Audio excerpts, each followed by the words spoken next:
Revelation, chapter 16. Matthew Henry's commentary on the whole Bible. An exposition, with practical observations, of the revelation of St. John the Divine. Chapter 16.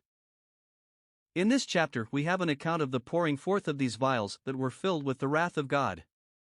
They were poured out upon the whole anti-Christian empire, and on everything appertaining to it. 1. Upon the earth, verse 2. 2. Upon the sea, verse 3. 3. Upon the rivers and fountains of water, verse 4. Here the heavenly hosts proclaim and applaud the righteousness of the judgments of God. 4. The fourth vial was poured out on the sun, verse 8. 5. The fifth on the seat of the beast, verse 10. 6. The sixth on the river Euphrates, verse 12. 7. The seventh in the air, upon which the cities of the nations fell, and great Babylon came in remembrance before God, verse 17. Revelation 16 verses 1 to 7. We had in the foregoing chapter the great and solemn preparation that was made for the pouring out of the vials. Now we have the performance of that work.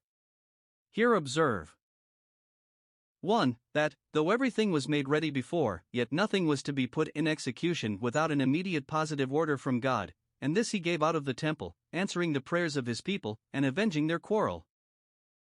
2. No sooner was the word of command given than it was immediately obeyed, no delay, no objection made. We find that some of the best men, as Moses and Jeremiah, did not so readily come in and comply with the call of God to their work, but the angels of God excelled not only in strength, but in a readiness to do the will of God. God says, "Go your ways, and pour out the vials," and immediately the work is begun. We are taught to pray that the will of God may be done on earth as it is done in heaven. And now we enter upon a series of very terrible dispensations of providence, of which it is difficult to give the certain meaning or to make the particular application. But in the general it is worth our observation that 1. We have here a reference and allusion to several of the plagues of Egypt, such as the turning of their waters into blood, and smiting them with boils and sores. Their sins were alike, and so were their punishments. 2. These vials have a plain reference to the 7 trumpets, which represented the rise of Antichrist, and we learn hence that the fall of the Church's enemies shall bear some resemblance to their rise, and that God can bring them down in such ways as they chose to exalt themselves.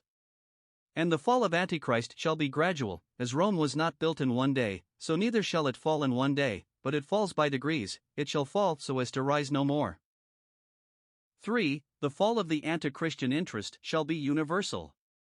Everything that anyways belonged to them, or could be serviceable to them, the premises and all their appurtenances, are put into the writ for destruction, their earth, their air, their sea, their rivers, their cities, all consigned over to ruin, all accursed for the sake of the wickedness of that people. Thus the creation groans and suffers through the sins of men. Now we proceed to 1. The first angel who poured out his vial, verse 2.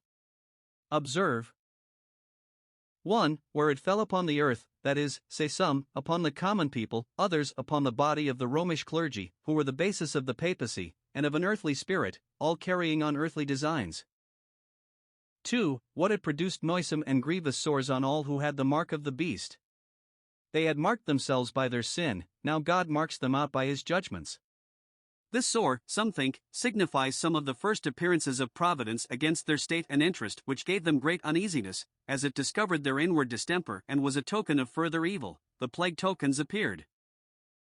2. The second angel poured out his vial, and here we see 1. Where it fell upon the sea, that is, say some, upon the jurisdiction and dominion of the papacy, others upon the whole system of their religion, their false doctrines, their corrupt glosses, their superstitious rites, their idolatrous worship, their pardons, indulgences, a great conflux of wicked inventions and institutions, by which they maintain a trade and traffic advantageous to themselves, but injurious to all who deal with them. 2. What it produced, it turned the sea into blood, as the blood of a dead man, and every living soul died in the sea. God discovered not only the vanity and falsehood of their religion, but the pernicious and deadly nature of it, that the souls of men were poisoned by that which was pretended to be the sure means of their salvation. 3. The next angel poured out his vial, and we are told 1. Where it fell upon the rivers, and upon the fountains of waters, that is, say some very learned men, upon their emissaries, and especially the Jesuits, who, like streams, conveyed the venom and poison of their errors and idolatries from the spring head through the earth. 2. What effect it had upon them. It turned them into blood. Some think it stirred up Christian princes to take a just revenge upon those that had been the great incendiaries of the world, and had occasioned the shedding of the blood of armies and of martyrs. The following doxology, verses 5 and 6, favors this sense. The instrument that God makes use of in this work is here called the angel of the waters, who extols the righteousness of God in this retaliation. They have shed the blood of thy saints, and thou hast given them blood to drink, for they are worthy. To which another angel answered by full consent, verse 7. Revelation 16 verses 8 to 11. In these verses we see the work going on in the appointed order. The fourth angel poured out his vial, and that fell upon the Son, that is, say some, upon some eminent prince of the Popish communion, who should renounce their false religion a little while before his utter downfall, and some expect it will be the German emperor. And now what will be the consequence of this? That sun which before cherished them with warm and benign influences shall now grow hot against these idolaters, and shall scorch them. Princes shall use their power and authority to suppress them, which yet will be so far from bringing them to repentance, that it will cause them to curse God and their king, and look upward, throwing out their blasphemous speeches against the God of heaven. They will be hardened to their ruin. The fifth angel poured out his vial, verse 10. And observe.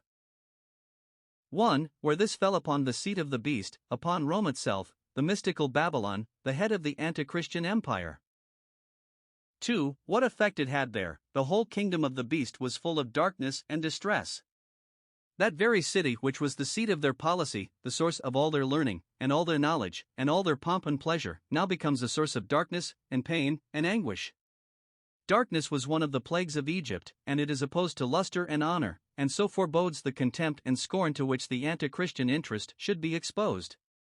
Darkness is opposed to wisdom and penetration, and forebodes the confusion and folly which the idolaters should discover at that time. It is opposed to pleasure and joy, and so signifies their anguish and vexation of spirit, when their calamities thus came upon them. Revelation 16 verses 12 to 16. The sixth angel poured out his vial, and observe. 1. Where it fell upon the great river Euphrates. Some take it literally, for the place where the Turkish power and empire began, and they think this is a prophecy of the destruction of the Turkish monarchy and of idolatry, which they suppose will be effected about the same time with that of the papacy, as another Antichrist, and that thereby a way shall be made for the conveniency of the Jews, those princes of the East. Others take it for the river Tiber, for, as Rome is mystical Babylon, Tiber is mystical Euphrates. And when Rome shall be destroyed, her river and merchandise must suffer with her. 2. What did this vial produce? 1. The drying up of the river, which furnished the city with wealth, provisions, and all sorts of accommodations. 2. A way is hereby prepared for the kings of the East. The idolatry of the Church of Rome had been a great hindrance both to the conversion of the Jews, who had been long cured of their inclination to idols, and of the Gentiles, who are hardened in their idolatry by seeing that which so much symbolizes with it among those called Christians. It is therefore very probable that the downfall of popery, removing these obstructions, will open a way for both the Jews and other Eastern nations to come into the Church of Christ. And, if we suppose that Mohammedanism shall fall at the same time, there will be still a more open communication between the Western and Eastern nations, which may facilitate the conversion of the Jews, and of the fullness of the Gentiles. And when this work of God appears, and is about to be accomplished, no wonder if it occasion another consequence, which is 3. The last effort of the great dragon. He is resolved to have another push for it, that, if possible, he may retrieve the ruinous posture of his affairs in the world. He is now rallying his forces, recollecting all his spirits, to make one desperate sally before all be lost. This is occasioned by the pouring out of the sixth vial. Here observe. 1. The instruments he makes use of to engage the powers of the earth in his cause and quarrel. 3 unclean spirits like frogs come forth, one out of the mouth of the dragon, another out of the mouth of the beast, and a third out of the mouth of the false prophet. Hell, the secular power of Antichrist, and the ecclesiastical power, would combine to send their several instruments, furnished with hellish malice, with worldly policy, and with religious falsehood and deceit, and these would muster up the devil's forces for a decisive battle. 2. The means these instruments would use to engage the powers of earth in this war. They would work pretended miracles, the old stratagem of him whose coming is after the working of Satan, with all power, and signs, and lying wonders, and with all deceivableness of unrighteousness. 2 Thessalonians 2 verses 9 and 10. Some think that a little before the fall of Antichrist the popish pretense of power to work miracles will be revived and will very much amuse and deceive the world. 3. The field of battle, a place called Armageddon, that is, say some, the Mount of Megiddo, near to which, by a stream issuing thence, Barak overcame Sisera, and all the kings in alliance with him. Judges 5 verse 19. And in the valley of Megiddo Josiah was slain. This place had been famous for two events of a very different nature, the former very happy for the Church of God, the latter very unhappy, but it shall now be the field of the last battle in which the Church shall be engaged, and she shall be victorious. This battle required time to prepare for it, and therefore the further account of it is suspended till we come to the 19th chapter, verses 19 and 20. 4. The warning which God gives of this great and decisive trial, to engage his people to prepare for it, verse 15. It would be sudden and unexpected, and therefore Christians should be clothed, and armed, and ready for it, that they might not be surprised and ashamed. When God's cause comes to be tried, and his battles to be fought, all his people shall be ready to stand up for his interest and be faithful and valiant in his service. Revelation 16 verses 17 to 21. Here we have an account of the seventh and last angel pouring forth his vial, contributing his part towards the accomplishment of the downfall of Babylon, which was the finishing stroke. And here, as before, observe. 1. Where this plague fell on the air, upon the prince of the power of the air, that is, the devil. His powers were restrained, his policies confounded, he was bound in God's chain, the sword of God was upon his eye and upon his arm, for he, as well as the powers of the earth, is subject to the almighty power of God. He had used all possible means to preserve the anti-Christian interest, and to prevent the fall of Babylon. All the influence that he has upon the minds of men, blinding their judgments and perverting them, hardening their hearts, raising their enmity to the gospel as high as could be.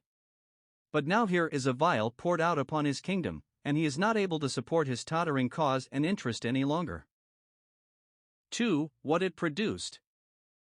1. A thankful voice from heaven, pronouncing that now the work was done. The church triumphant in heaven saw it, and rejoiced, the church militant on earth saw it, and became triumphant. It is finished. 2. A mighty commotion on the earth, an earthquake, so great as never was before, shaking the very center, and this ushered in by the usual concomitants of thunder and lightnings.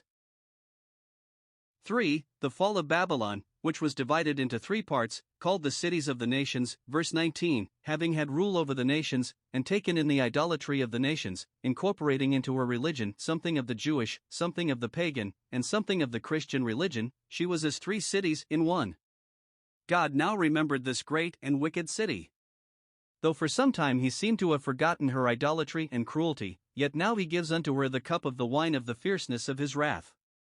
And this downfall extended further than to the seat of Antichrist, it reached from the center to the circumference, and every island and every mountain, that seemed by nature and situation the most secured, were carried away in the deluge of this ruin. 3. How the anti-Christian party were affected with it. Though it fell upon them as a dreadful storm, as if the stones of the city, tossed up into the air, came down upon their heads, like hailstones of a talent weight each, yet they were so far from repenting that they blasphemed that God who thus punished them. Here was a dreadful plague of the heart, a spiritual judgment more dreadful and destructive than all the rest. Observe. 1. The greatest calamities that can befall men will not bring them to repentance without the grace of God working with them. 2. Those that are not made better by the judgments of God are always the worse for them. 3. To be hardened in sin and enmity against God by his righteous judgments is a certain token of utter destruction.